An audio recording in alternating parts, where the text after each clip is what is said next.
One word substitution বা এক কথায় প্রকাশ যে কোনো কম্পিটিটিভ এক্সামের জন্য খুবই ইম্পর্টেন্ট। তাহলে আজ থেকে আমরা শুরু করতে চলেছি one word সাবস্টিটিউশনের master course.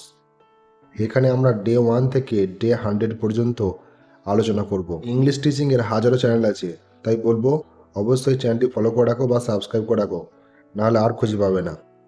One word substitution আজকে ডে 1, খুব বেসিকগুলো জানবো। এই বেসিকের মধ্যেও তোমার যদি কিছু অজানা থাকে তাহলে সেটা জানতে পেরে যাবে, আর না হলে রিভাইজ হয়ে যাবে। নাম্বার 1, ওয়ান হু টিচেস, তাকে আমরা কি বলি? টিচার বলি। যিনি অন্যকে শিক্ষা দেন তাকে শিক্ষক বলা হয়। My teacher teaches us English. 2, one who drives A car, driver. যিনি গাড়ি চালান তাকে আমরা চালক বলি। The driver drove the car carefully. 3, one who works in a farm, তাকে বলা হয় ফার্মার। যিনি খামার বা জমিতে চাষ করেন তাকে আমরা কৃষক বলি। Example, the farmer grows rice in his field. One who sales goods, যিনি মালপত্র বিক্রি করেন তাকে বলা হয় শপকিপার। যিনি দোকান চালান বা দোকানদার তাকে বলা হয় the shopkeeper opened his shop early. One who writes, তাকে বলা হয় writer.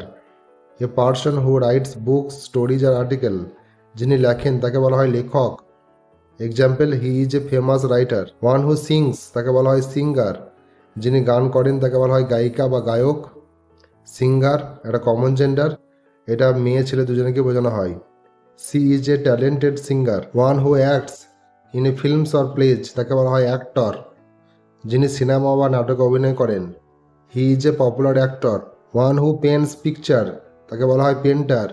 A person who paints pictures, যিনি ছবি আঁকেন তাকে বলা হয় চিত্রশিল্পী। The painter painted a beautiful picture. One who flies an aircraft, তাকে বলা হয় পাইলট। যিনি বিমান চালান বা বিমান চালক বলা হয় তাকে। The pilot landed the plane safely. One who treat sick people, যিনি অসুস্থ ব্যক্তির চিকিৎসা করেন তাকে কি বলা হয়? ডক্টর বা চিকিৎসক। The doctor treated the patient. তাহলে আজকে 10টি আলোচনা করলাম। ডে 2 এর জন্য অবশ্যই সাবস্ক্রাইব করে রাখো।